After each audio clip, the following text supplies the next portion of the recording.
ഈ കാര്യങ്ങൾ ശ്രദ്ധിക്കാതെ പോയാൽ നിങ്ങൾക്ക് ഒരിക്കലും ഒരു സക്സസ്ഫുൾ ട്രേഡർ ആവാൻ പറ്റില്ല. Welcome to day 11 of the forex trading series. നമ്മൾ ഇന്ന് പറയാൻ പോകുന്നത് സപ്പോർട്ട് ആൻഡ് റെസിസ്റ്റൻസിനെ പറ്റിയാണ്. മാർക്കറ്റിന് റിയാക്ട് ചെയ്യാനുള്ള ടെൻഡൻസി കൂടുതലുള്ള പ്രൈസ് ലെവൽസ് ആണ് സപ്പോർട്ടും റെസിസ്റ്റൻസും. ആദ്യം സപ്പോർട്ട്. ഒരു സ്റ്റോക്കിൻ്റെ പ്രൈസ് കണ്ടിന്യൂസ്ലി ഫോളിംഗ് ആണ്, ദെൻ പ്രൈസ് ഒരു പെർട്ടിക്കുലർ ലെവലിൽ എത്തിക്കഴിഞ്ഞാൽ ബൗൺസ് ബാക്ക് ചെയ്യും. ഇതാണ് സപ്പോർട്ട്. എന്ന് വെച്ചാൽ എല്ലാ പോയിന്റ്സും സപ്പോർട്ടല്ല.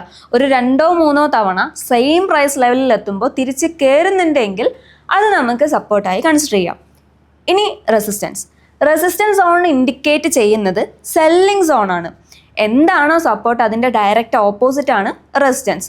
മുകളിലേക്ക് കയറിക്കൊണ്ടിരിക്കുന്ന ഒരു സ്റ്റോക്ക് ഒരു ലെവലിൽ എത്തിക്കഴിഞ്ഞാൽ അവിടെ നിന്ന് തട്ടി താഴത്തോട്ട് വരുവാണെങ്കിൽ 2-3 തവണ ഈ ലെവലിൽ എത്തുമ്പോൾ സ്റ്റോക്ക് താഴത്തോട്ട് വരുന്നുവെങ്കിൽ അതിനെ നമുക്ക് റെസിസ്റ്റൻസ് ആയി കൺസിഡർ ചെയ്യാം. ഇതുപോലുള്ള കൂടുതൽ ഫോറക്സ് റിലേറ്റഡ് കോണ്ടന്റ്സിനായി ഡു ഫോളോ ദ പേജ്.